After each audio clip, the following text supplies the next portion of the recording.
Hey, Justin. Hey, man.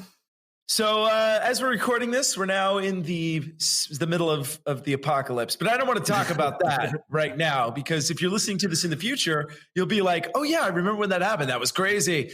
But the question I have for you is, in this time, how are you generating customers, man? It's all in the authority and the kind of the groundwork that's been laid out in advance. I'm actually generating a lot of customers through Fiverr right now because I have the Fiverr Pro level prestige. So I've had a surge, which is interesting, but it kind of makes sense as well, because a lot of people are now like realizing they're going to need digital marketing more than ever, and either they want to acquire skill sets or they want to get it done for them. So I've actually had a surge in business. I'm positioned well. You're positioned well, but I've seen a lot of business owners suffering right now, and that's well. Let me ask you a question, Justin. If you had one of the top customer generators in the world, and you were able to ask him one question, what would that question be? I guess you'll have to listen and find out. Okay, ladies and gentlemen, welcome to the Marketing Geeks. Marketing Geeks. Trading at Schwab is now powered by Ameritrade, unlocking the power of Thinkorswim, the award-winning trading platforms loaded with features that let you dive deeper into the market. Visualize your trades in a new light on Thinkorswim desktop with robust charting and analysis tools, all while you uncover new opportunities with up-to-the-minute market news and insights. Thinkorswim is available on desktop, web, and mobile to meet you where you are. It's built by the trading obsessed to help you trade brilliantly. Learn more at schwab.com/trading. This episode is brought to you by Indeed. Stop waiting around for the perfect candidate. Instead, use Indeed sponsored jobs to find the right people with the right skills fast. It's a simple way to make sure your listing is the first candidates see. According to Indeed data, sponsored jobs have 4 times more applicants than non-sponsored jobs. So go build your dream team today with Indeed. Get a $75 sponsored job credit at Indeed.com/podcast. Terms and conditions apply. All right. Our guest is recognized as one of the top customer generators in the world, specializing in financial service space. So this will be interesting. And running a team that drives over 1 million customers each year. Also a keynote speaker, entrepreneur, philanthropist even. Wow, I said that word without messing it up. I can't believe it. Ladies and gentlemen, Anthony Sarandrea. What's up, boys? How are you, sir? Where are you? Where are you right now at this moment in time? I'm in Scottsdale, Arizona, staying self-quarantining. How about you guys? Yeah, I'm currently self-quarantining in the Netherlands. As of yesterday, the governor of California put in the lockdown order. So as of now, I'm supposed to be staying indoors all day from now on. So we'll see how that goes. And how's that going to differ from any other part of your life, Justin? Hey, shut up, man. I'm a big outdoor guy. All right. That's good. So Anthony, why don't you tell us a little bit about yourself? What drives you? What makes your heart sing? Why do you do what you do? Yeah, thanks, bro. So, I originally was really into fitness. I wanted to help people lose weight, and started realizing that a lot of people's issues and problems in the world. And, I was a young kid and just said I wanted to change the world, which is, foo-foo, horror shit. But, I started realizing that an individual's finances is really where divorce, suicide, depression, obesity, all these things all really stem from. A lot of times working 2 jobs to pay the bills, things like that. So I wanted to start solving financial problems. And I didn't grow up necessarily poor. We grew up very middle class, and we still live paycheck to paycheck, which tells you that it's not just poor people that are struggling with finances. So that's what we do today. We help connect, as you mentioned, over 1 million customers a year to different financial products that help them in some way either make money or save money. Okay, so what first of all, how did you end up doing this, of all things? Oh, dude. Okay. So I saw a guy shooting hoops on a Tuesday at a basketball court. I said, "What the hell do you do, sir?" And he said, "The internet." I hated fucking working on the computer, but I knew I wanted to shoot hoops on a Tuesday. And begged the guy to intern for free, did it, started learning the internet. And then, I can go deeper into any of that, but really that was the motivation to learn the internet, and led me to where we are today.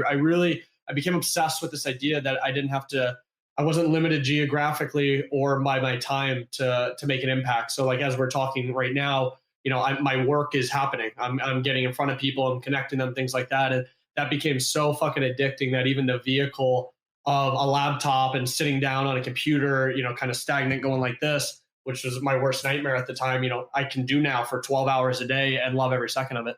So when you started your first business, what was your first business you started on the internet? What age? And did you struggle at first, or was lead gen like just came natural to you? Yeah, it was a internet marketing agency, and it was out of my dorm room actually in college. So I've been 19 at the time, and really it started as kind of just a side hustle amongst my sales job and things that were actually paying the bills. And I started just really working part-time for a guy, but remotely. And I just remember how like badass that was. And I was like, shit, dude, I could bill this guy like hourly without having to be in his office. I was like, this is dope. So I'd be, up at like midnight working on shit.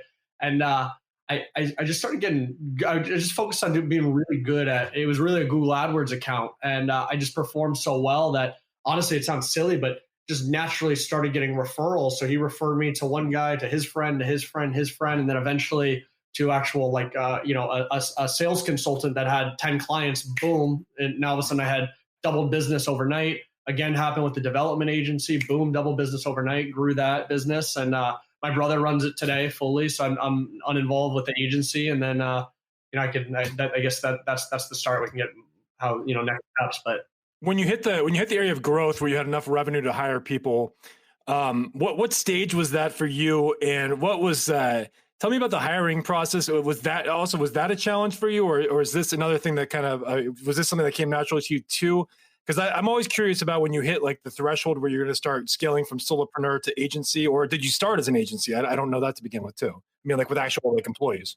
Yeah, I guess it was, it was solo. It was really, I made myself a job before a business, right? So it was just contracting work, and then it took up full time. And then, my first hire, I guess I've got kind of interesting input here. I very much, now I look back and I realize I didn't necessarily strategically do this, but I realized that if I was surrounding someone as a friend of mine, they added value to my life. And if my life was going to be primarily dominated by my business, it would make sense to have those people involved in the business as well too. So there's a reason why I had to. So started hiring friends, family, things like that. And even today, employ close to a dozen of my friends and family that I've known for over a decade. And it very much came because if I was going to, look at myself and my day-to-day life as a business, if I was going to surround myself with these people, there's a reason for that. It's either their growth mindset, their risk tolerance, their loyalty, skill set, intellect, whatever it is. But at the stage, it was really for admin shit. It was admin work. It was putting together reports. It was putting together shit I really didn't want to do because I knew that I needed to be as close to selling or the customer as possible to be able to drive more and more revenue. So first, it was just really shit I hated doing. It was bookkeeping work, and it was Excel spreadsheets and reports. And then, started, replacing more and more of anything that didn't involve me selling or talking to the customer. Interesting. So I want to talk about SiteFlood. So SiteFlood, is that your current company, or is that the company that you've now allocated to your brother, you said? Or yeah, that's the agency my brother runs, and that's a great 7-figure business and runs on autopilot with him and got a great team there. Is that the company generating 1 million leads per year? Oh, so that's Pocket Your Dollars. So that's where I spend 99.9% of my time today is on. It's essentially. It's funny. People are like, how do you, I always laugh when like young kids or aspiring marketers, a lot of people listening here, they're like, well, I've got a crypto business and an internet marketing and then an ATM. And I'm like, dude, you can't fucking do that. Like even me, like to have like 2 businesses, like, 7-figure plus businesses, the other one 8-figure plus is, it's literally so close to the same shit. One is a marketing agency where people rent out services. And the other one is a lead generation specifically in the financial services, and now we're moving up the ladder, if you will, and servicing some of the financial products as well too. But these are so close, little 5%, 10% pivots along the way. And I think some people, like a lot, especially young people listening, they're like, oh, it's so cool to say you have 50 employees, or it's so cool to say you only sleep 3 hours a night. So, so tell me, like, I trying to wrap my head around the current company with the financial businesses. What, tell me, like, just walk me through the customer journey. Sure. So it's essentially, it's anything from like if you're struggling with credit card debt, or you need to repair your, your credit score, or refinance on your home, find the right insurance, these things, we're getting in front of you at a high rate, spending 6 figures plus a day on online paid media, and offline now actually, and essentially with whatever the product we're pushing it. So if it's for health insurance, it's hey Justin, are you a business owner, that is getting private insurance, blah blah blah. Here's the values, benefits to contacting us, filling out your information, or calling us, getting in front of you with that. The second you call or fill out information, we're routing that directly to an actual service provider, to a Progressive or a Geico or something like that, and we're getting paid on the customer generation. Nice. Oh, interesting. So, okay, I got a couple of questions here. So first of all, I mean, how do you in your mind? Because some of the times, if there's like a financial solution, let's say, for somebody who doesn't have very good credit, a lot of times those people will have really high interest rates, and they'll just take the credit so they can get cash. And we all know those people. I've been that person myself. Do you route to those types of people? I mean, are you agnostic when it comes to that, or is there like some vetting that you do? Yeah, so a ton of vetting, but today I joke we're ambulance chasers, so we're fixing a lot of problems. So instead of perpetuating poverty and getting you more and more debt, we can make, NerdWallet's a great example. NerdWallet's a $500 million company. Lending Tree, same thing too. If you're familiar with that, they're very similar to the Me's of the world. The only difference is we focus on the subprime individual, so an individual who's struggling financially and looking for solutions to renegotiate their credit card debt, again, challenge items on their report to fix their credit score, get a better insurance quote, things like that. So we actually today don't put any focus on, hey, how do we slam Justin to a 22% credit card, or how do we get to a personal loan or something like that. So we very much are strategic in who we're focused on. A lot of it because there's a gap in the market. People aren't focusing on it because there's not as much money to be made focused on, a poor people, for lack of better words, versus most of these massive companies focusing on perpetuating poverty, in my opinion. Well, what about the current situation? Have you noticed an effect on your ability to generate leads right now? I mean, it's still pretty early. Yeah. I don't even know. I don't think we've really felt the economic ramifications yet fully. I mean, the stock market may have, but not the individuals. Right. So I'm wondering, is there a plan, like a contingency pivot in place, or how are you adapting to the changing economic climate where we just wiped out 4 years of growth in 2 weeks? Yeah, it's so I built this business to be recession proof and to thrive during a recession. Mm-hmm. And really, as of like a week ago, is the first time I've actually kind of seen that come to life, because I wasn't in this business in 2008, 2009, or 05, 06, excuse me, times, or I guess that whole time period. So our best day of the year was on Tuesday, for instance. Like, wow. Things are thriving for us because people are starting to wake up to this, fairy tale of the last few years where everything's been great. The market's been amazing, and a lot of marketers, people listening, probably never either A, weren't in business, or B, forgot about the economic downturn before, and we're just stuck in everything being so great and happy. And so anyway, it's funny. It's not funny, but it's weird to see it come to fruition, especially when I talk to my friends that have e-commerce businesses or this or that are really a luxury product or something like that. They're really taking a hit and really struggling and really need to pivot quickly to honestly even just product offerings, some things that are more need to haves versus want to haves, or more commodity type things versus a luxury product or service out there. So things have been flourishing for us. Yeah, I mean, I think that they're probably going to do even better coming up as people have even worse financial issues. But so on the grand scheme, it's a strange question, but do you find this like spiritually fulfilling? Yeah, I do. It's not a weird question. I literally mean this. If I was making fucking $10,000 a year, I would be doing the exact same thing every single day. Mm-hmm. And I truly mean that. And it's like, it's funny. I'll go sometimes like months without even looking in my bank account or anything. Like it's literally, this has become a fun game for me where like, if you literally unattach money to this and, you know, obviously if my needs were met, I could still eat and have a roof over my head. I would still be doing this exact same thing. It's like, and I think that holds true for a lot of people. I mean, you look at like the Kevin Hart's, like when you think of like a comedian, they're really it's literally a starving actor, starving comedian is like literally the term for it. But this guy is just focused on something that he loved so much that it became very lucrative. And I think we see that a lot with even categories that, you know, generally don't make money or aren't going to make money. I think just, you know, following what you actually gets you jived in the morning, it's the only sustainable thing in my opinion.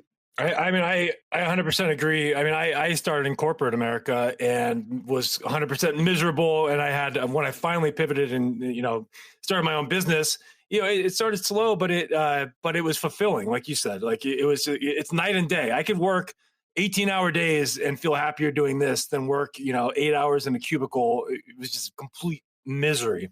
So I get it. You can't beat me because I love what I'm doing too much. Like I can work 16 hours and have the highest peak energy throughout the day because I'm obsessed with my calling, which I think is really to help people with financial issues. And that's not saying that won't change in the future. That's not saying I figured that out day one or anything, but the guy across the board who isn't enjoying as much as I am with this stuff, he's going to burn out. He's going to get tired. He's going to take breaks. It's like, you know, it's again, burnout is a real issue. It's a real issue. Really? So let's break down. I want to break down lead gen a bit. So if we're talking lead gen, let's kind of go through your process. Are you someone that starts on the micro level? Are you identifying that customer avatar and that individual person? Are you going to that level that I hear about so many digital marketers talk about? Or are you, do you have a different process? Like what kind of a process do you work with? Yeah, I put myself into the term method actor. If you're familiar. I'm familiar. Daniel Day-Lewis, man. Yeah. Abraham Lincoln. He did a great character for the whole movie. I legitimately mean it when I'm entering a new market, I become a method actor. So I when we first started in the space, I stopped paying some of my medical bills on purpose to feel like what it would get to get calls, to get the mail. And I literally started feeling anxiety when I would check the mail. When I would get a call, I would turn off my phone before I was like, I don't want to be woken up to phone calls anymore. Like I would turn off my phone at night, things like these things that now all of a sudden when I'm writing copy or you're talking to a customer or you're telling the sales team how to talk to people, like who talks like that? It's like, you know, everyone else is going, get a better percentage interest rate. I'm going, don't have a pit in your stomach when you check the mail. Yeah. Like who's converting here? You know what I mean? So you're experiencing the pain points and then you're actually kind of gaining empathy as well. So yeah, I can see how that would very much help with writing copy. Well, yeah. I've got two questions around this. The first one is I'd like to go back just a little bit. Like, how did you figure out that this was a gold mine and when you put together this particular line of business? And then the second question, the follow-up will be, I want to really like find out how you get your clients, how they find you. But start with like, how did this come about? You know, I think I was looking for a couple things. I was looking for a taboo space that you know, not everybody, like again, everybody wants to be a crypto god, but nobody wants to be 2 years ago they did. Right. Nobody wants to be the guy that you know helps fix people's credit score per se. You know what I mean? So I was looking for a taboo space. I was looking for a growing market. So if you look at credit card debt or even just debt in general in this country, since credit cards were introduced, it's been a rising trend ever since, you know, the piece of plastic was introduced. So I'm seeing a rising trend. I'm seeing a taboo market. I remember going to my first conference and like this will be interesting because it's a marketing podcast. Like the pamphlets were all pixelated and shit. And I'm like, people paid $1,000, like the pamphlets are pixelated. What the fuck? It had like Fiverr logos everywhere and shit like that. And it was like watermark. Yeah, literally. So I was like, holy shit. So anyway, so taboo space for me, growing market, something that I actually was passionate about. We're really probably the three biggest circles. And then honestly, it sounds good to say now. If I said it a month ago, you're like, oh, cool. Now you're probably like, yeah, sure, fucking right. I was thinking of something recession proof. I wanted something that would thrive during the recession because I knew if I could figure it out when the market was good and favorable times were going on, you know, I'd be fine during the recession. And that was was a big deal for me because I mean, we lost our house when I was a kid during the recession and all these other problems. And I remember so much like the financial hardships, like my parents got divorced over it. I remember fights. I remember all these things around finances. So for me, that it struck a chord at home too. So it checked a lot of these boxes, and I didn't have all the answers out of the gate, but I got, I got lucky because I just really drilled down and I kept turning and turning and churning on something that I really thought was going to be the right direction for me to go in. And eventually it started popping and clicking. Well, that's interesting. I mean, you brought up several interesting points. One of them being that you've just defined what when people are like, what are millennials thinking, blah blah blah blah, but you just hit on like, this is the world that you grew up in. Is your parents fucking losing their houses because of financial situation, and nobody learned shit, and this is what we're about to live through is the outcome of that. Mm-hmm. And it's going to be worse, So when the children who are born now see the world, I mean, it's like we're passing through a portal, man. And when we get through the other side of it, the human race is going to be significantly different, And I've talked about for a while. The credit cards are a bubble, basically. It's waiting to burst, but it's going to be as. I was thinking that before the virus hit, that there was going to be a bubble with credit card debt and it was going to become a huge problem because people were going to start defaulting on credit cards. Now that's almost a virtual certainty that credit card companies are going to have defaults because people are going to prioritize their spending in this weird timeline. And they're going to be defaulting on credit cards like crazy, which is why I've kind of been thinking I have to be prepared that credit card companies might be forced to freeze credit lines. I mean, that's the way I think. I think one of the most interesting things when I moved here, this one little thing blew my mind. When I got here, I moved into a place and they didn't ask for my credit score. They asked for my bank account and proof of me having a job with a contract. So, and then I was like, can I get a credit card? And they're like, yeah, but it's not a credit. You have to pay it off at the end of every month, like a charge card.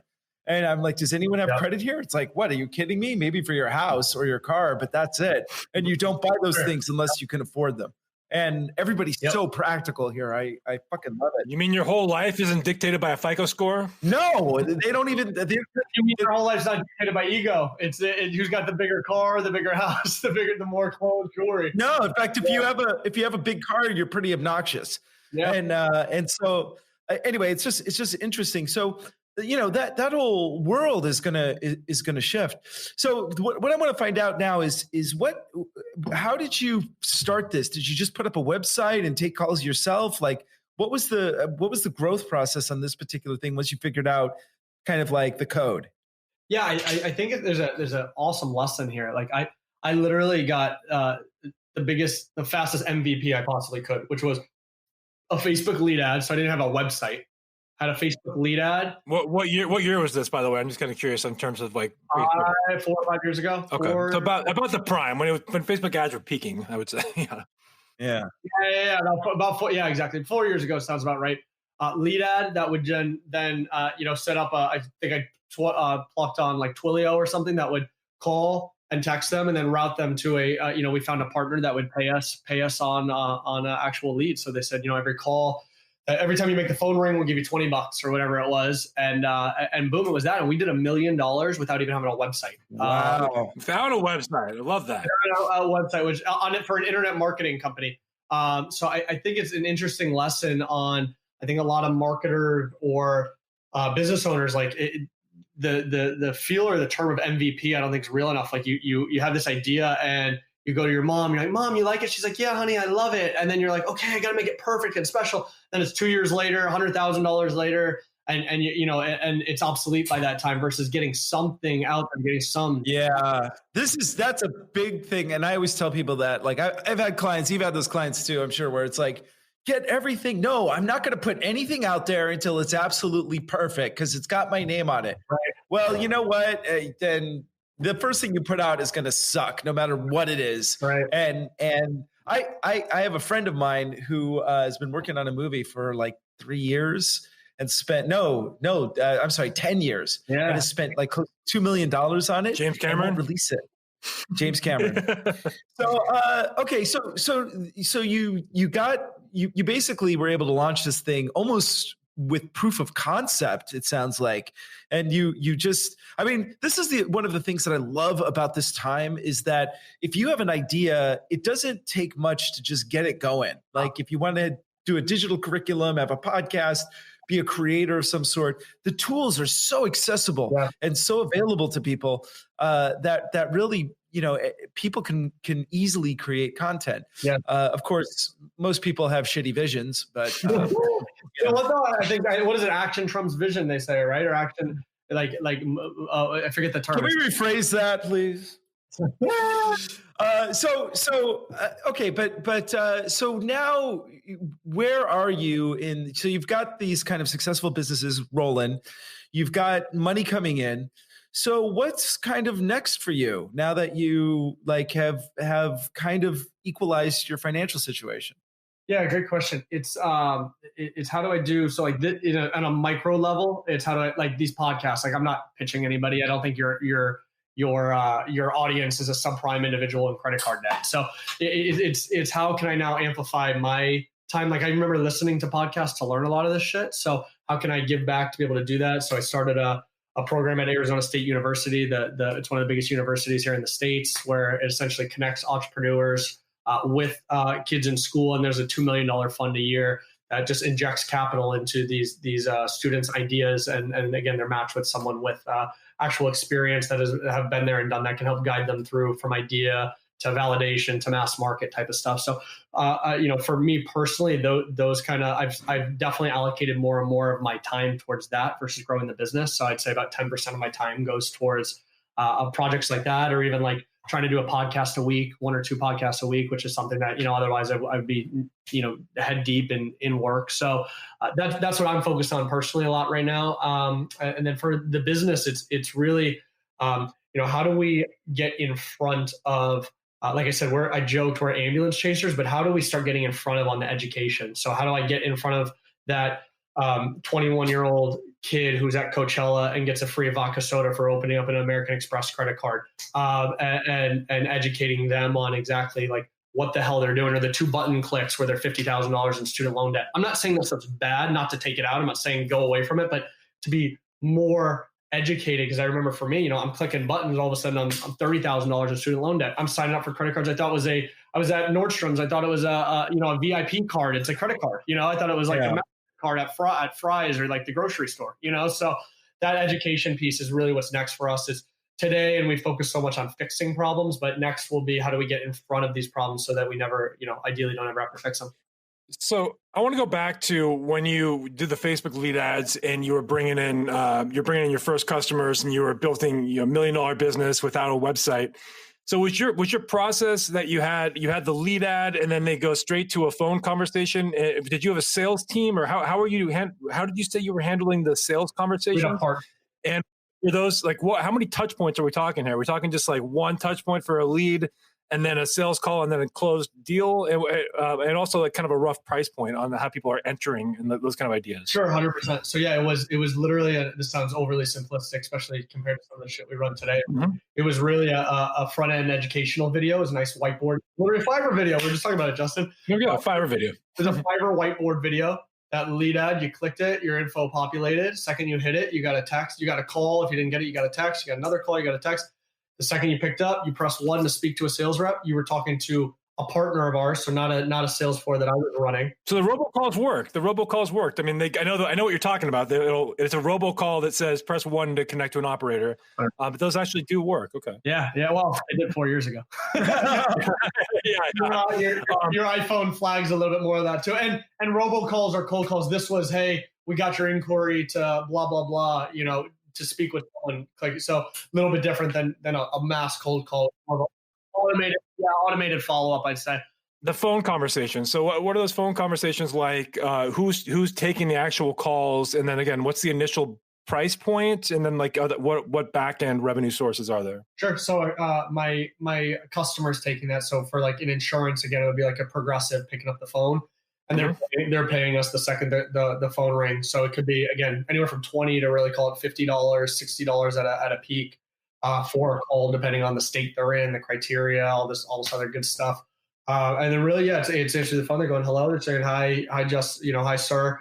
I saw you were interested in getting a health insurance quote or beating your current health insurance quote. Let's get some info, blah, blah, and they take them down the sales process. So for the insurance company, that let's just say that you're worth $500 if you sign up over your lifetime.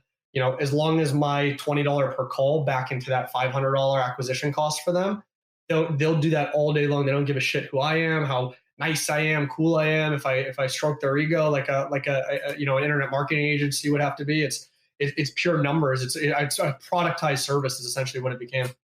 So essentially, you were running an affiliate business. I mean, in a roundabout way, you're doing an affiliate business. Awesome. No, I mean, like it's super clever. I mean, one of the things that I'm impressed with. I mean, I'm always impressed with people who find some sort of like machine that just makes money. We had which guest was it, Justin? Who one of the things that he did was he started a digital curriculum that was about orchid care because everyone always kills their orchids. So he just was an SEO guy and he built this digital curriculum that's like, how do I take care of an orchid? And it's like this thing popped up. And that little niche made him enough money to basically pay all of his bills. And he has like 24 of these things. And they're just machines that make money. And it's amazing. I'm always impressed when you could do that. But the other thing is that you could build these things fairly easily and launch them without too much cost on your end. And if you find it works, Justin and we've failed on every single one that we did. Like hamster Speedos. We tried to like that digital curriculum failed. We should have tested that one, but we didn't. But you know what did do fairly well was our paid site for hamster Speedos. But we don't really talk about that. What about so let's talk about traffic sources. I do want to go back into the lead gen conversation too, but like what traffic sources do you see as viable right now? I mean, Facebook, I know the prices have increased. Are you still running traffic on Facebook? Are you using, I know Google, of course, I'm sure you're running traffic on Google, but are you using any kind of like alternative traffic sources that are like lesser known or are you using any sort of agencies? Like we talked to a political marketer not too long ago that was leveraging data from Hulu and nice. Yep. Yeah. And he was going through a third party to get all that, but it was very, very specific data and things like that. So I just want to talk about kind of like some of the things that are happening right now for you in terms of targeting. Yeah, I'll give some interesting ones. I mean, we're on pretty much, I want to say almost just about every platform, but some of the things that a lot of people on the podcast probably aren't paying attention to are a lot more traditional media, right? And I think it's because, we started, Facebook was so cheap because we were pulling all these advertisers. Now you've got massive advertisers that Facebook's their leading strategy. So these wells, like a direct mail campaign or TV or something like that, like there's no budgets there for them, or less budgets, I should say, because everybody's over here. So, we've really, as of the last maybe 12 to 18 months, put a pretty significant investments into direct mail. So there's a lot of companies that like Pebble Post is a great example of one that retargets people on your site with direct mail. So if you were like an abandoned cart, you abandon the cart, or even just you stayed on a site for X amount of time, like they're able to match your IP address, then mail you direct offer. So you're getting it in your actual inbox in your mail. That's one that a lot of people aren't focused on right now. Connected TV, you hit a ton on, which is great. It really, there's this like Oprah effect to being on TV, right? Like you automatically get validation when you see a company on TV as a consumer. You're like, they must be big, they're on TV. So you get that married with digital as well too, where the digital targeting and tracking and attribution on a connected TV, so like a Hulu. So we are doing some of that. Even some of these secondary platforms like a Snapchat has performed really well for us. Native ads, I think has probably the biggest inventory to tap into and scalability once you figure it out. So I'm always after that too, right? Because I could be like Reddit ads, but like how far is the scale there? I don't know. We're not doing Reddit ads, so I don't mean to knock that. And it might be working for a lot of people, but there may be a ceiling there where like a native, like once we started getting that to click a lot more, the scale was just infinite. There's so much inventory there. It's so untapped. They had all the, penis pills and this. And so everybody was turned off from native, advertisers and publisher sites that I try and look what other people are not. So our goal for years was always like, how can we get Facebook to be under 50% of our ad spend? And it's not because Facebook's bad. It's just because that's what everyone was doing. I really am.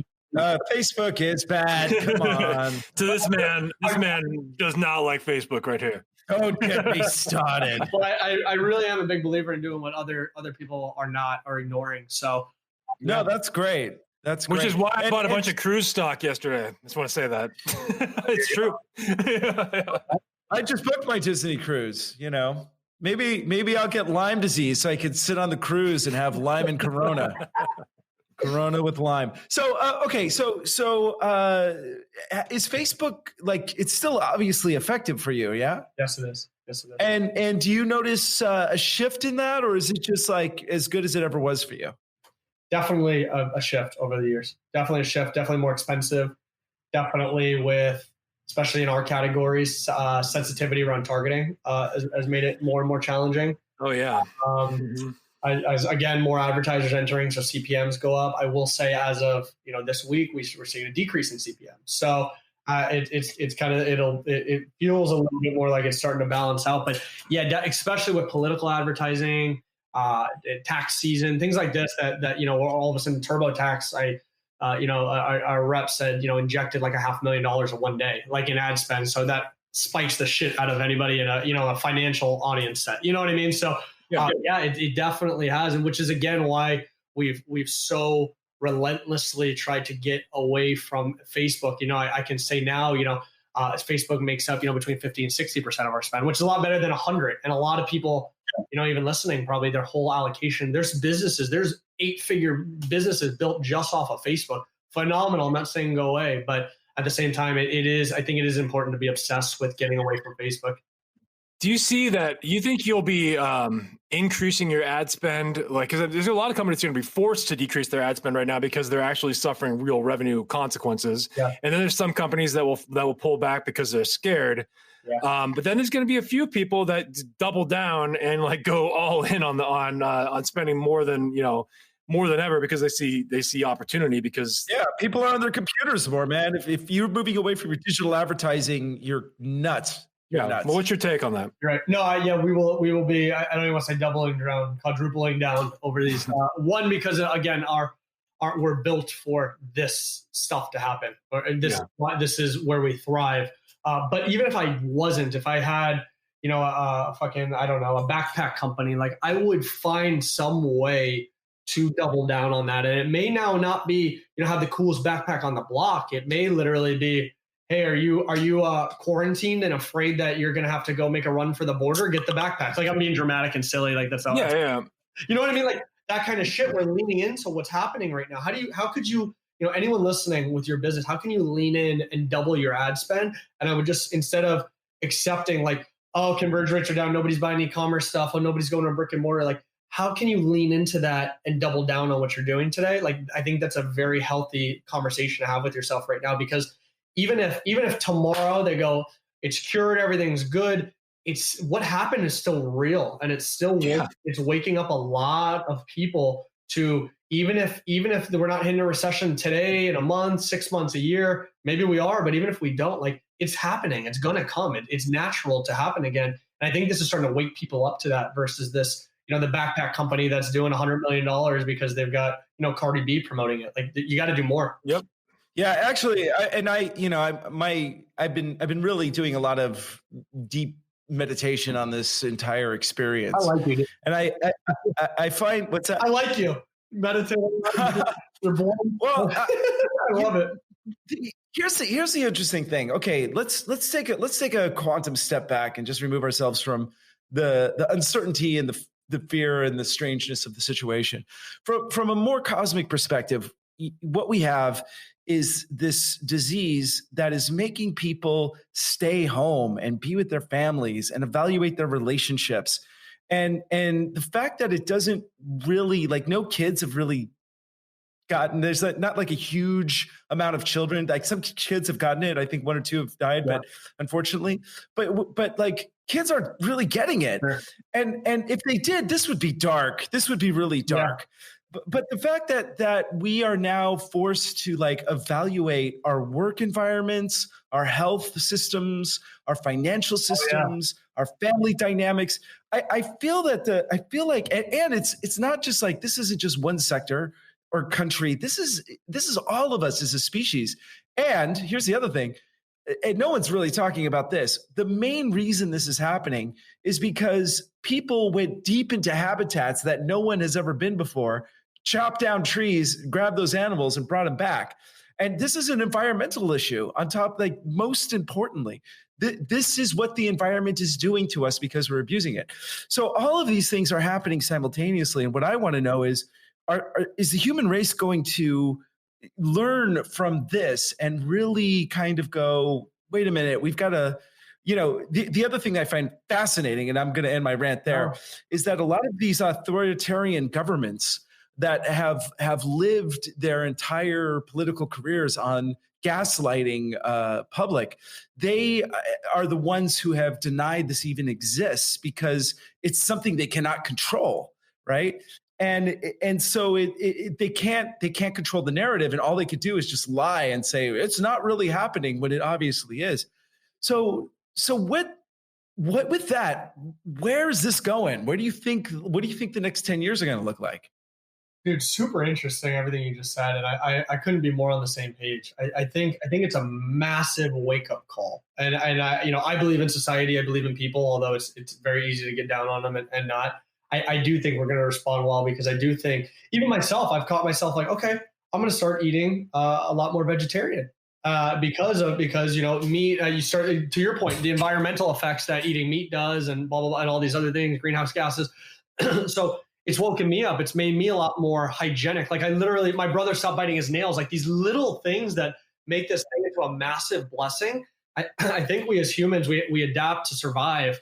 And I think that we're being forced to adapt to survive and live in a better way, in a better culture. And it's also interesting when you tie in, like, to your point, not being able to control it. Like, I think of social media kind of like that virus, good or bad, that is really, it's in a way, it's uncontrollable. And I mean, you can, Trump injects a ton of spending in there to try and control it. You might have censorship in China, things like that. But I mean, for a lot of things, like how quickly information moves now is an interesting virus in itself too.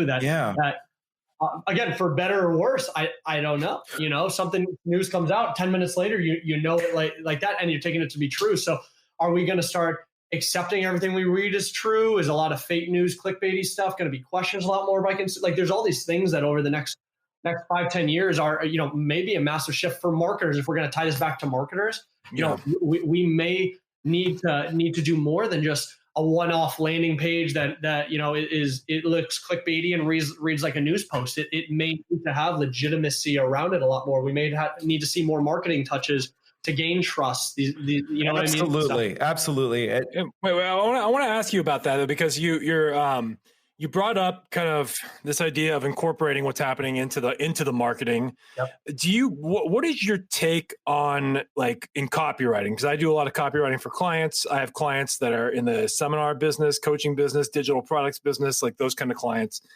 And there's like two philosophies of thought here. It's incorporate and like come from a real empathetic perspective and be like, we understand what's happening, this, and this, and go really soft approach. Or you Jordan Belfort it, which I saw recently. I saw some of his copy recently, and it's like, now is the time to double down because everybody else is taking their foot off the gas. So it's like, let's go full speed ahead. I'm kind of curious, because there's these different schools of thought in terms of the approach. Yeah. What you think is, because I mean, I guess we don't even know yet because it's kind of early. But like, what would be your opinion in terms of what's ultimately going to work? I mean, I also like the risks of reputational damage too that could happen. Even if you go sensitive with it, you'd also don't want to sound like you're exploiting the situation too, right? 100%. I think it comes back to the entrepreneur marketer's risk tolerance a lot of ways. Like I think I have a relatively high risk tolerance. So yeah. I fall right in the middle of those two. So for me, instead of, hey, Justin, do you want to lose weight? I understand how tough it is carrying all that extra weight. My ad copy would say, hey, Justin, you're tired of your wife not wanting enough sex with you? Wow, go easy, man. This is rough. Not you, bro. But you know what I mean? Where it's like, because of your weight, like, are you tired of questioning like your manhood in the mirror every time you get up because you don't like the way you look? Try our solution. So I fall right in the middle of that, where I'm empathizing, but at a really deep and really heartstring level, where I have to be more relevant and heart pulling than your mother, your best friend, your girlfriend, your friend, like while you're going through your Facebook newsfeed. I have to be more polarizing than that. So, you're tired of getting fucked over by like that kind of stuff that disrupts the pattern, I think is more important now than ever, especially with just people digesting news so much on what's going on. We have a lot of eyeballs and a lot of news. So yeah, I mean, there's going to be opportunities. So disrupting the pattern is going to be very, very critical. And I've completely stopped news consumption. I am doing zero news consumption right now because I can't be productive and read this kind of news. Like, I'll go down rabbit hole after rabbit hole. My wife fills me in. She works for a city government, so I'll just trust her opinion on that stuff. But I can't consume any of it and be productive. So I'm at zero. You know what? Because I know you were going to say something too, but a lot of my media buyers, interestingly enough, fall into, and this isn't for everybody, but they are not our target demographic, and they try and market as if they are their demographic. So for you said you're stop reading. Guess what? My customer is spending fucking more time than ever watching the news and TV. Oh, yeah. I believe it. Obsessed with it, and they won't go to sleep because they're watching it. And even I'm getting lured into it. So a lot of my people on the team would be like you, where they're like, nah, I haven't been reading. I go, but our people are. So now our messaging is, during your quarantine time, you need to contact us, blah, blah, blah. We don't know how much worse this can get. Look at what coronavirus has already done. You know what I mean? Stuff like that, where that is my target. Your mail is now going to get you sick. Your Amazon packages could be infected. Well, as Justin once famously said, if you can find what people are really afraid of, you can sell them shit. I don't know who said it. I like it. That's right. So, and it's true. It's interesting. I mean, I actually, I do follow the news, probably a little too much. But I get it mostly from Reddit. I love, like, Reddit to me is the best aggregator. But I decided to go onto Facebook, which I avoid like the plague. I still have my account just so people can contact me. But I went on there just to see what like people I know are doing. And what I realized, Facebook has basically turned into 3 subgroups. One group is the far right, where everybody wants to get Trump and because they're jealous of him or whatever. The other one is like the anti-vaxxer, essential oil crowd who think that this thing is a conspiracy. And then the other side is like, oh, no, this is really Trump's doing. Q told me so. And I don't have any proof of that, but a friend of mine told me something that makes sense. And then you have like another third who are trying to argue with these two groups.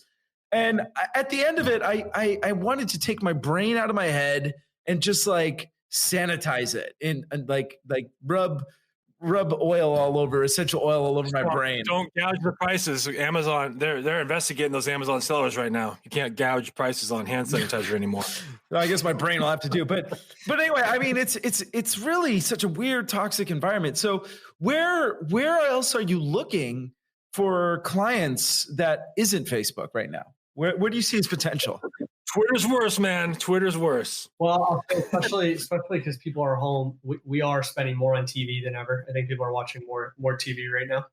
I think there's a big opportunity for that. I think across all these, again, secondary platforms, the Snapchats of the world, the natives of the world, they're having advertisers pull money out too, which means they're thirsty for business as well too. So if you're able to have a positive return on ad spend, you really have the leverage point now more than these platforms. So it's not, you take a Facebook who's got, the hot girl at the party, all of a sudden she's not that hot anymore. She still is, but there's not as many, you don't have as much competition going in there. So you can kind of walk in a little bit more pompous. So point being is it's really no different than kind of the principles we've been following for the last few years as far as diversifying outside of it. But it's now more apparent, and it's now more, I would say, effective, because now, any constraints on those secondary platforms that weren't getting them to pop and work are now starting to open up because there's less competition. There's more people at home, so the conversion rates are theoretically higher. There's more fear than ever that you can play in. And again, like you said, when you said sell them shit, hopefully for good, it really, like you said, it's a superpower, so. It's kind of a joke when I was saying it. Yeah. No. It's real. It's very real. And hopefully, companies out there are using it for good. But essentially, so to answer your question, a lot of these secondary platforms, nothing's changed. I just think some of the constraints that made those tough to scale, whether the conversion rate wasn't high enough, they didn't have enough users, things like that, those are all starting to artificially boost up and making those platforms more attractive. So if you're Reed Hastings right now, Netflix CEO, are you like considering introducing advertising at this point? Because they don't make any extra money by the number of paid accounts that are watching like excessive television, and they might get a spike in subscriptions. But there's also the point that some people are going to be pulling back what could be deemed a luxury. Although I don't know, they probably will get a spike in subscriptions. Yeah. Would you consider that, or would you fear the backlash of introducing advertising right now, because that could also have a negative impact as well? I'm just kind of curious how you would handle that, because to me there's so much money to be made right now if they introduce even one ad per video or something. I'm just kind of curious. No, it's a great question. I read something about a year ago. I wish I remembered it more, talking about like his stance on why he hasn't introduced advertising, or not a fan of it, and things like that. And I wish I had a more intelligent conversation other than, I would, especially when, again, who's got the leverage now, to your point. You've got more people staying home, more people. I mean, dude, I've watched more movies in the last 3 days than I have in the last probably 3 months off of Netflix and Hulu and all these other things. So now instead of being on walking on thin ice, is someone going to go over to Hulu if I advertise too much? Are they going to go over to Amazon Prime videos if I advertise too much? Like, there's a lot more. The pie's bigger. It's not how do I take more of the sliver of the pie. So this would be an interesting, opportune time to take advantage of the pie becoming bigger. And because feathers are kind of ruffled, I do see it as an interesting time to inject something like that, or introduce it to the market, or test it, because you have a higher tolerance to it. It's not like, what else are you going to do? You're at home. You're going to watch Netflix even if there's ads on it, type of feel. You're kind of trapped. That's my 2 cents. I don't know. I wish I remember. I'll try and dig up that article, send it to you guys. You can put it in there somewhere. But I remember it was phenomenal. It specifically talked about that, but I can't remember it off the top of my head why his stance was on that. I want to finish the conversation on lead gen. We went into the method acting idea. You were method acting. You were becoming your client. You are now suffering the ramifications of people calling you in the middle of the night wanting to collect your money. Can we kind of just finish walking through that? So once you've identified that, now you're using that to write your copy. Yeah. Is your like your sales copy, do you write your own emails? You write your own ads? Like, do you write all of that, or do you hire copywriters too? What's funny? I think that's the hardest thing I've found to replace is, and maybe it's just because I like it, maybe it's just I'm good at it, maybe I'm wrong at this, but I've found it very difficult to hire a better sales copywriter than myself. And maybe it's just because I'm close to the customer. Maybe it's just because that's my skill set and I like that. But I still, even at the size of our company with 30 plus employees, 8-figure plus, I still, my time, when people say, what's your time spent on? It's really, a lot of it is strategy. And then, which really is copy in a lot of ways. It's okay. Let's try this angle. Let's go after this. So even if I'm not specifically writing the ads, I'm introducing a lot of the value props, the pain points we're going to hit, things like that. So I'm indirectly still very heavily on that. Would you describe your style as being more direct response or more story oriented, or like when you're writing copy, what do you like to weave in? I would say direct response. Again, back to that, like, you're tired of questioning your manhood and your wife not wanting to have sex with you. The pain points. Yeah. Yep. Check out this solution, or not even check out, like, you need this solution. And if you don't get it in the next 13 minutes, we're going to sell out because of coronavirus. Like that would be an ad I would write. Yeah. Okay. Interesting. So, it's fascinating stuff. Where can people find you if they're interested in any of these services, or just, you in general? Learning more about you. Yeah. I'm pretty active on Instagram. It's just my first and last name. And then even just my website, anthonysarandrea.com. Feel free to, I've got a contact form on there, literally just answer questions off of podcasts and stuff like that. So any questions, thoughts, any ideas you want to bounce off, more than happy to answer or give my 2 cents on. We'll put links down in the description, or Justin will. He's fantastic at doing that.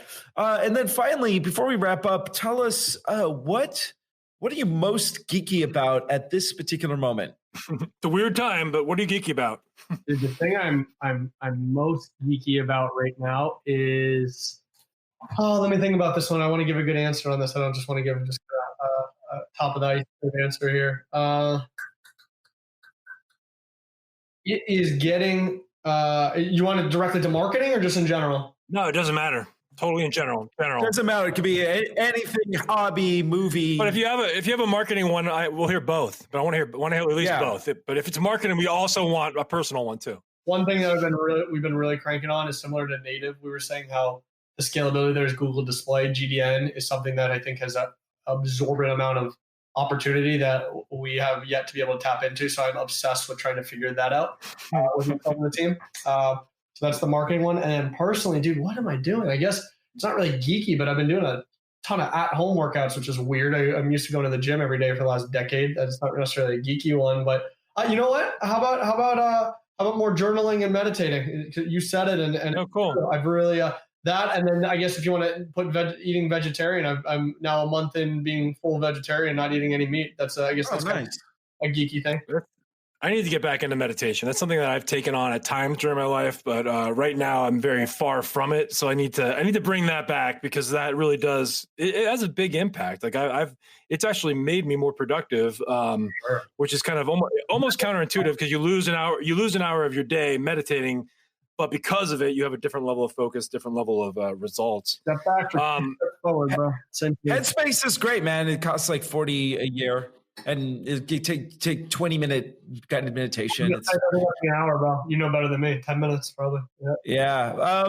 And Justin, what are you geeky about right now?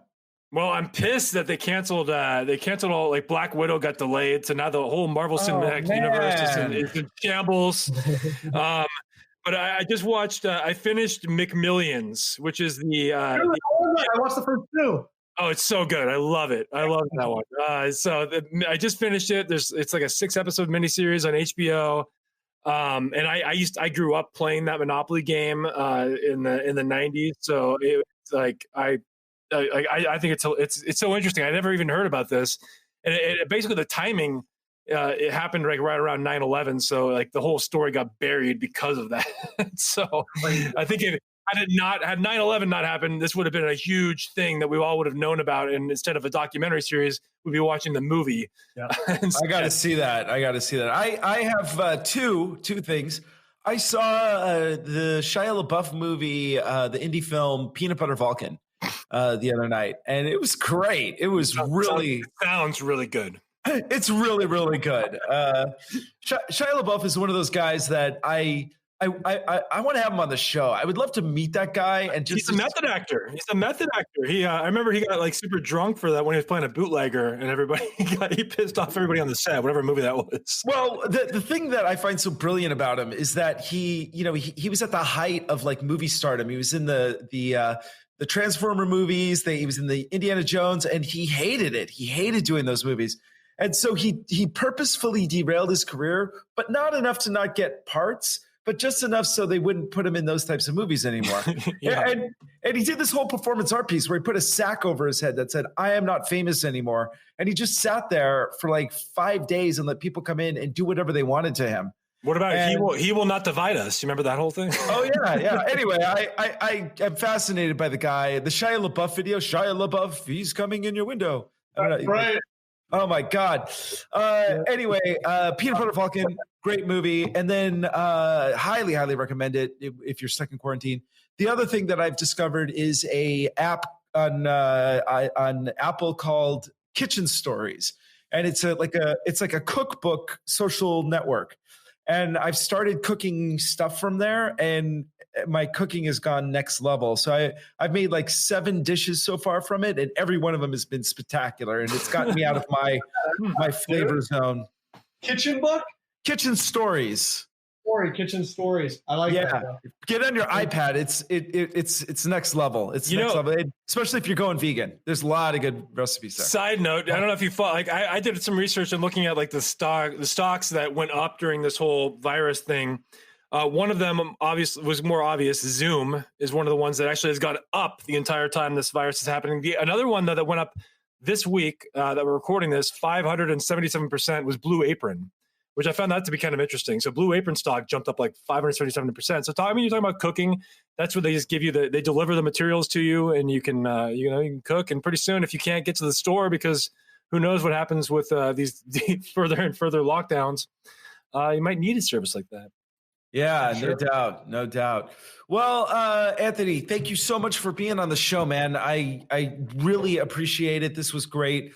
Any last words of wisdom you want to leave our 7 listeners with? Fail fast, baby. I think we touched on it a little bit, but fail fast. Speed of implementation. Implement fast, you can fail fast, and then you can reboot. I love it. Well, thank you so much for being on the show, and we'll have links below. Sweet, fellas. Appreciate you. Yeah. Thank you. All right, Anthony Sarandrea. You got it. Keep going. You got it. I got it. Man, that was highly interesting. Anthony S. I'll just do that. Man, I'm so used to people fucking up my name. You know, how are you keeping sane over there in during lockdown? At this time, I am still very busy, so all I'm doing is working, and it keeps me sane. But we'll see what happens, because I have some questions about how stable. Oh no! That could catch that through the thing.